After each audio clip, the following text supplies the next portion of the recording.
Hello and welcome to another episode of Do What You Love, strategies to unlock your creativity to live a more creative and fulfilling life. Today, we get to chat with my friend Michelle Griffin, and we're talking all about branding, building your personal brand. Michelle is actually known as the brand therapist. She is a certified personal brand and PR strategist, speaker, and author whose mission is to empower you to put yourself out there to make your unique mark in the world. Isn't that what we really want to do, is to create work that matters, that we feel really called to create? She does this through her Powerfully Position Yourself initiative at Standout Women. With over 2 decades in B2B communications, executive marketing roles, and a master's degree in PR, she knows firsthand the power of visibility, branding, and thought leadership to gain more recognition, establish your authority, and reach your personal and professional goals. So please join me in welcoming Michelle. Michelle, I'm so excited for our conversation. I am thrilled to be here. This is like a come full circle moment. Back in the day in 2021, we met on Clubhouse. You were in my room. You're recently on my podcast, and now I get to be on yours. So thank you I so much for having know. me, Kate. Yeah, no, thank you. It's so funny. I always forget that's how we met, is on Clubhouse. It's so Yes. wild. Remember that? Do people still go there? I don't know. I it know. was a I good feel it was a good ride back then. it was a good ride, and it was such a fun way to meet people. I mean, we wouldn't have met each other otherwise. So I'm grateful. We're always grateful for platforms that we get to take advantage of and meet cool people. Absolutely. So, Michelle, in 30 seconds or less, just to kind of set things up, how would you describe who you are and what you do? Well, you just did such a great job of kind of reading that formaic bio, but really and essentially what I do is really help leaders and professionals, especially executive women and experts, put themselves out there, get visible. Like that is my drug of choice, visibility, to really grow and your influence and your impact and become a standout in your space. So I'm your branding, developer, builder, cheerleader, all in one, who really wants people to get out there and share their expertise. And that's why today's speaking and talking and really illustrating what I do on your show is so important, because it's all really tied to the two words you use so much: creativity and fulfillment. And that fulfillment is such a big one. Personal branding, to me, as you know, because you're on my show, is like parallel to personal development. So I'm excited to break this down today with your listeners and your viewers. So, what do you mean by your brand is personal development? Because I think that's an interesting way to look at it, and it also encourages people to really be a little bit more intentional about Mhm. their brand. So, what does that mean for you?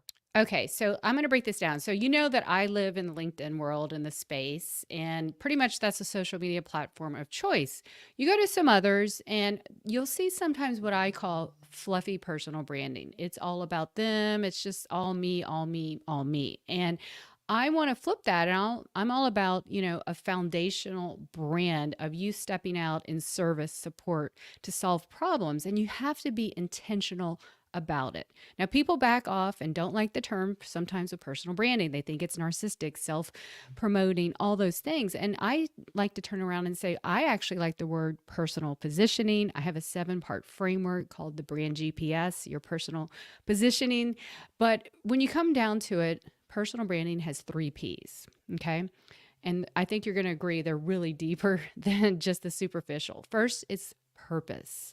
When you know your purpose, who you are, how you want to stand out in the world, what you want to be known for, and how you show up in the world, really, that's uniquely you, that's the purpose. That's your brand North Star that really guides you and keeps you on track. Okay, so your purpose. We all know our purpose. It's like, yeah, life is good. The next one is professional development. You've been doing this for years, doing videos and writing. You're enhancing your soft skills of writing, communicating, getting online, all the things that you probably wouldn't be doing unless you were really intentionally working on that personal brand. So those are important skills in today's age of AI and automation, to have critical reading, writing, and thinking skills, right? And then the third P is professional acclaim. and that's what we all talk about. We all hear, get the opportunities, speak, get this, get that, all the professional things that come with it. But when you put the three of them together, the trifecta of that, then you realize how intentional and how much more powerful a personal brand is on these three pillars. Purpose is such I love that you start with purpose, and Mhm. purpose is one of those I don't know, I feel like it's one of those words that people throw out so often, and I don't know how many people are truly taking time to consider their purpose in their well, in their life in general, let alone their personal brand. So, what are some ways that we can really discover what is that purpose and put it in a language that gets people really excited about their their career, their professional and their personal dreams? I love that you say that because it's funny on my podcast. I bring up words all the time and then I say, oops, I'm going to file that in Michelle's jargon jar because I'm so anti jargon and cliche. Purpose is one of those throwaway words that no one really knows what it means. We just say it, right? And it's just a It catch all. sounds good. It sounds good, and I'll talk about it in a minute. And ironically, this week, the word authentic, which is another contender for that, is named the top word of the year. And to me, I'll get into that in a minute, but those to me are hand in hand. Purpose is what lights you up. This is a lot about you, what your book is written about so well, is what lights you up. What is really uniquely you that just, I want to say, just lights you up, your flow moment, the stuff that you just get out of bed for and time flows. You forget to eat lunch when you're doing. It's a thing that you're called to do. I'm also a big believer in the power of ikigai. If you're your reason for being, it's a Japanese term. I absolutely think when you align your purpose with that Japanese term of ikigai, your reason for being, which is, pretty much what lights you up, what the world needs. They even go so far as, what the world can pay you for. And I think there's a fourth leg, which I am little, I'll be honest, I need to go review my four legs of my Ikigai. I haven't reviewed that in a while, but if you Google Ikigai YouTube, and I can give you a link for the show notes, there is a phenomenal Ikigai, like 7-minute video that I send everybody. And that just gets them thinking and gets them out of that cliche of what purpose is. It's essentially the same thing, but it has deeper meaning and a catch-all. So you really get it. I think instead of just going, oh, that's nice, right? Yeah. Well, I think it's one of those things that we have to it takes time. Like, it takes Mm-hmm. time to really develop what that looks like and to be really excited about it.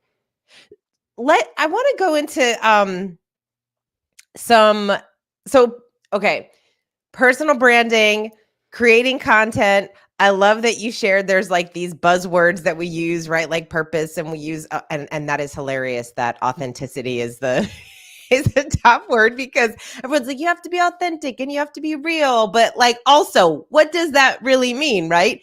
So when people are thinking about, especially on LinkedIn, it's an interesting platform and it is a great platform to find people to do business with. What are some, I guess, let's talk a little bit about what are some of the mistakes that you see people making on LinkedIn, and then let's talk about the reverse. What are some things that people can start doing? Because one of the things that I love about LinkedIn is I love the platform for a lot of reasons, but also, man, we've all gotten those salesy, spammy messages from people that really aren't looking to truly connect with others, and they're really not putting out a lot of great content. It's a lot of salesy content, but I don't know that they really think that it is. Mm-hmm. So what are some mistakes people are making? And then let's talk about what some people can do. Yeah, no, I think that's a really important question because people go, well, I want to get on there. Is it just, they also think it's like a business platform or they come full on spammy and salesy. And there's a definite in between. It's more like a community. And one of the things first you need to kind of get your idea of how you want to stand out because there's now a billion people on the platform and we definitely need more people that are genuine. Like going back to authenticity, I like to use the word genuine. Like how I would relate and meet you when we finally meet in person, Kate, is exactly how you would see me online. I use the term professional. You'll find that I like to coin a lot of words. Professional is one of them. It's you being, personable, right? You don't have to be personal. Like, so just be personal as I would talk to you on the water cooler or whatever, and then professional, how I share my expertise. So I think people, when they're realizing I don't have to dump all my stuff like on LinkedIn, and I don't have to be the robot that's, talking how to all the time. Just show up when some kind of what I call the narrow lane or what you stand for. Like, I know you're all about creativity and fulfillment, and just share that and just get to know people. Now, one of the things people do is rush out to LinkedIn and just start posting for those that want to. And one of the best things I do is I tell people, warm up the feed. Just like when you go to a networking event, you start slowly meeting people, right? You don't just rush in and do all this. So warm up the feed, start commenting, find the people in your area, and just absolutely just start a relationship. It's all about networking relationships. And then depending on your time and your intentions, you can either go the commenting phase, because commenting is content, or the posting phase, or a little mix of both. So the thing you want to do is just be visible, right? And that's where I think is the best place to start. So, okay. If someone's like, I'm gonna, well, and we're talking specifically about LinkedIn, but this is for any social channel, right? I mean, if you look at any channel that you're about to create some content, I think thought leadership, we hear a lot more about building your personal brand and thought leadership over the past few years. I mean, it's kind of one of those things that's always been talked about, but I think more and more, especially because it's not just for people that have a business or something that they're growing on their own. It's everyone, right? Like every professional, we have an opportunity to be a thought leader, which helps us become the best version of ourselves, both personally and professionally.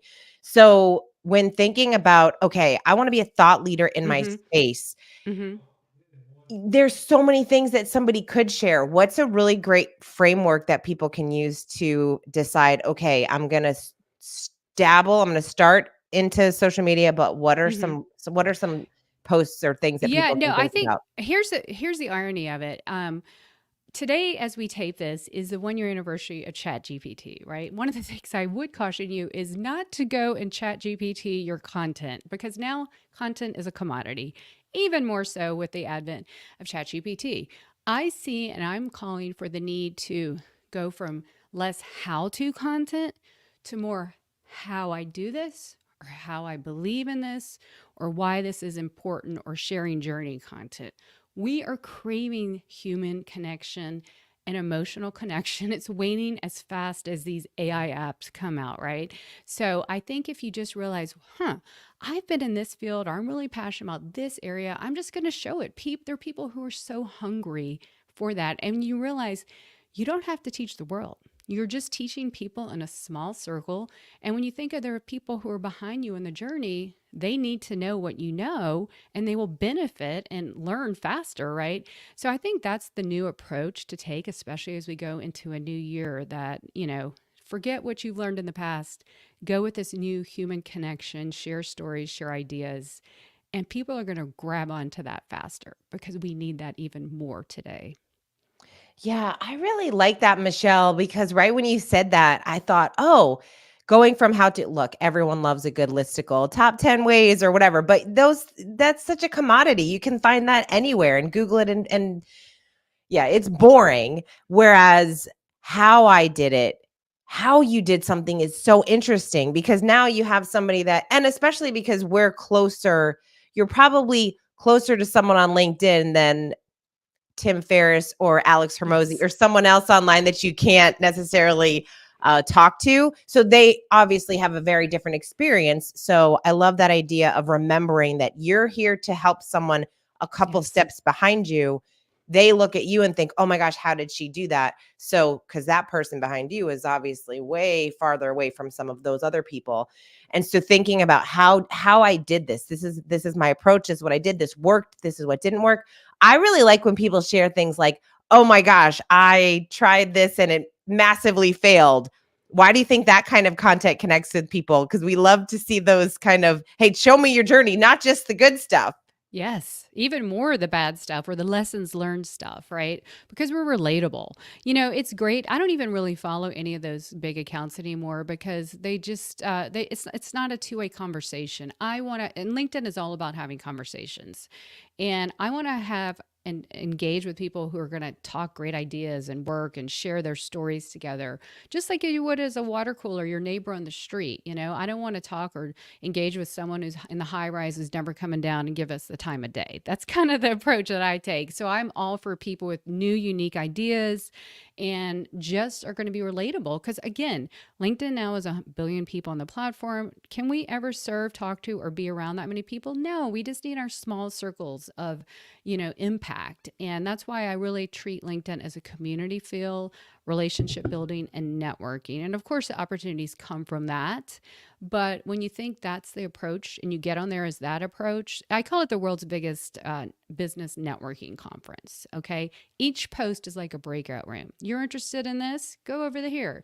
Put your comments there or just go see whatever. It's up to you. You have the power to own it and use it like you would, like you want. And I think everyone should at least try. Don't be intimidated by it because it's a totally different place than it was just even 3 or 4 years ago. Yeah, it definitely is. I've been really liking it and getting into it more and more and getting a better cadence over there of like not only posting but also commenting and really truly trying to connect with people that I find interesting. When you work, so obviously you work with people on their personal brand, you really help them with their thought leadership to help them stand out. What are some of the biggest challenges that people come to you for? Well, the ones luckily who come to me want to get out there, but they are either they're overwhelmed. Here's the problem I solve is obscurity. Okay. If we all know the problem we solve, that helps too.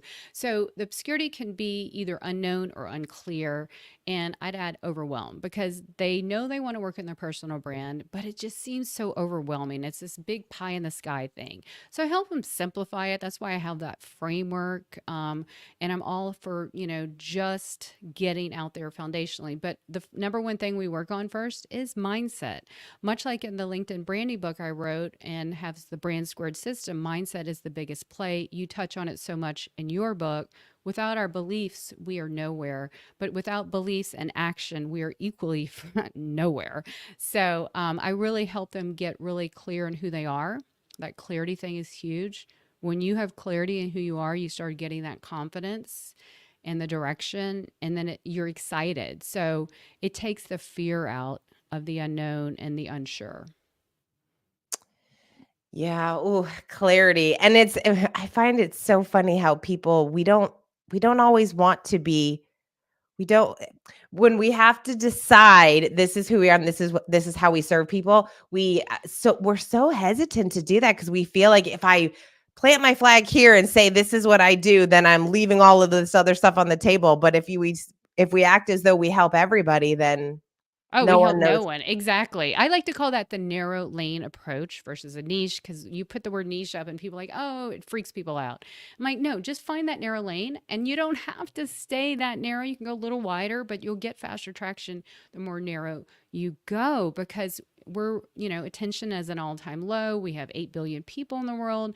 When you're very clear in who you are, specificity sells, I say, that right person gets that signal. Oh, you're here for me. I get it. And so it's just faster traction. You go faster and farther.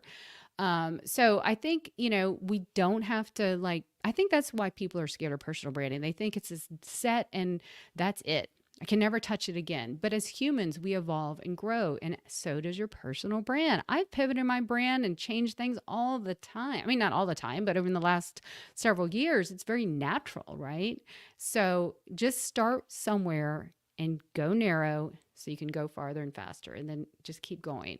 And that's the thing. Momentum is the key. You do not build your personal brand and set it and forget it. It is a constant commitment and it compounds like personal interest like interest to give you just, even more opportunities as the more you do it. And it gets easier. Does that make sense? It gets easier the more you do it. Yes.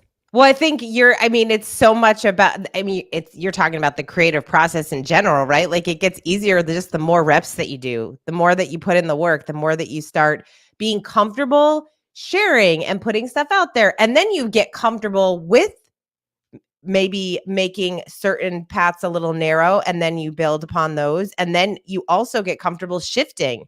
You don't Mhm. feel quite so bad when you do make a little bit of shift or a change, because now you really are certain and clear on who you are, who you serve. And if you do make any changes or shifts, you're like, yep, this is life. This is what Y happens. There's no, that's it goes, it's like that image that talks about success, and it's not a straight line. There's Mhm. so many different lines and paths that we get to take. And so being comfortable in the messy middle, which is what I love to call Love it, that. then we get comfortable within that personal brand.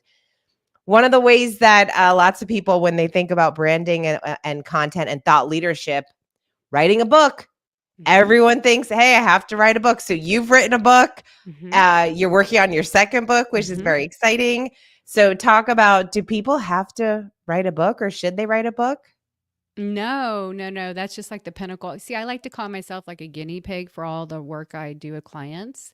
And so that was on my bucket list in seventh grade. So I'm like, I want to do that. Like that for me was just a long-term dream, but absolutely not. Not every form of content or putting yourself out there is applicable to everyone, every industry. Just find one way to, communicate yourself. You don't even have to, like, if you don't like social media, start a podcast, start a blog, go write on Medium.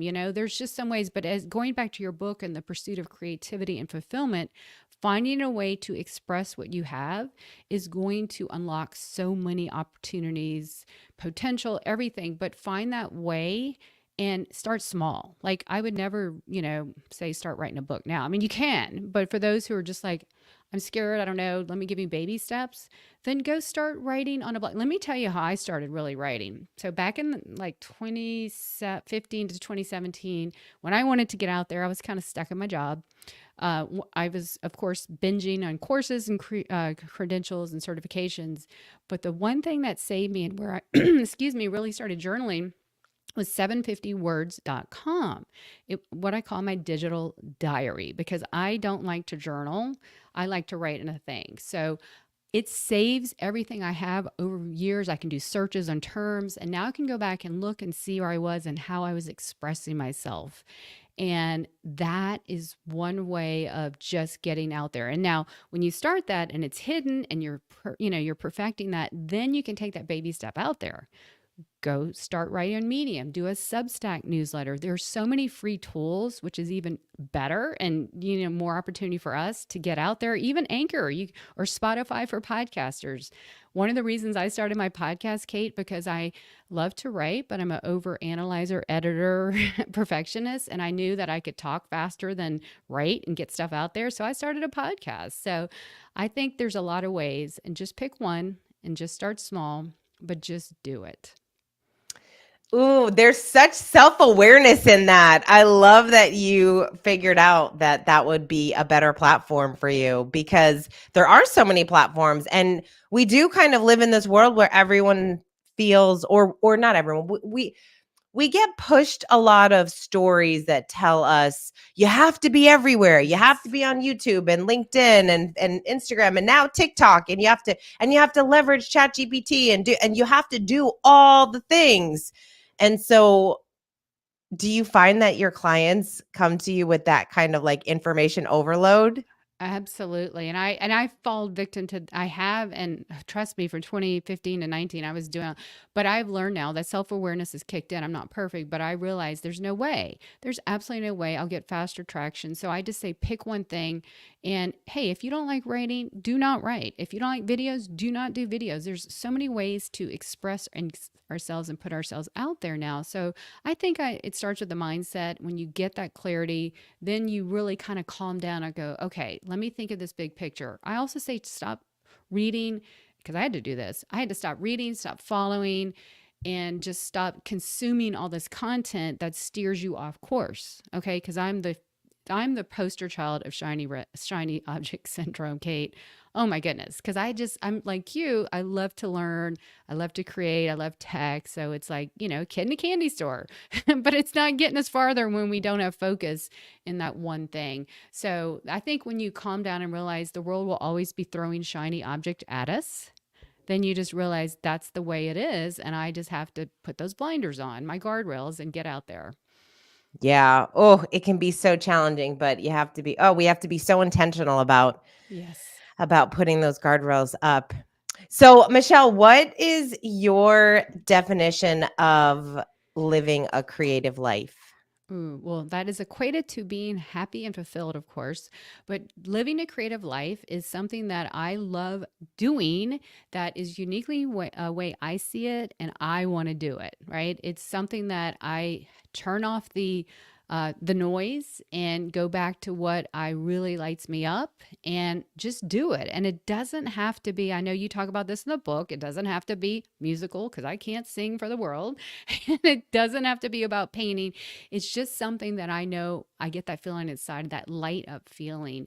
And because you were on my podcast, I say I love decor, I love mid-century, I love vintage finding, I love to go to antique stores and be creative, I love to decorate. So to me, that's just lighting up with doing what I love and doing it often and not every once in a while.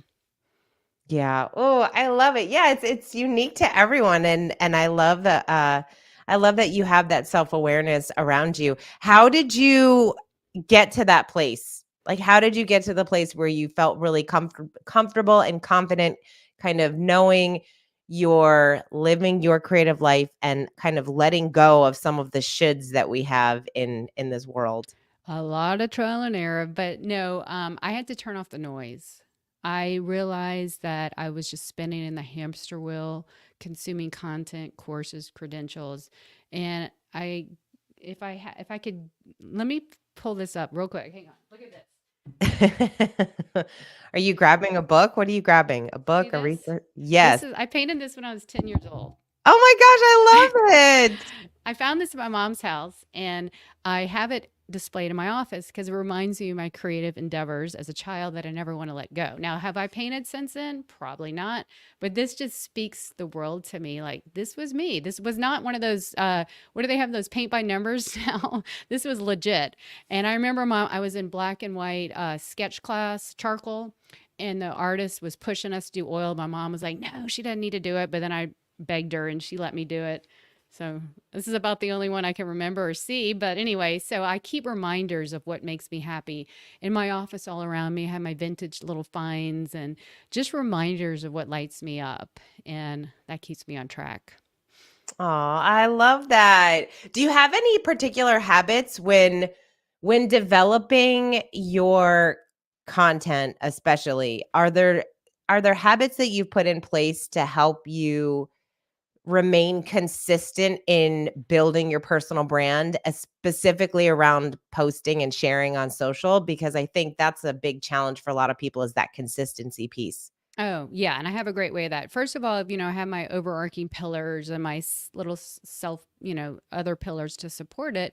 But one of the things that I do that I don't know that a lot of people do is I archive all my content. Okay. So every time I write a post on LinkedIn, I archive it by the day. I cut and paste it and put the link and then I, date it and then put it in its own monthly Google Docs, and then my VA puts it in Evernote. But I think we need to go back and I wouldn't call repurpose it, just polish it up. We if you were consistent in your message and the way you want to stand out, what you say is going to be said in so many different ways through stories and stuff. But when you get uninspired and you need to keep going, I always go back to, I never like cut and paste it again, but I go back to my content and I say, that's a really unique way. And now it inspires me to kind of tell it in a different way or add a story or more of a personal thing. So I think we need to start not reinventing the wheel every single day on content. And I'm talking written content, of course, because you can't like redo that in video, or maybe you can, but and reshoot it.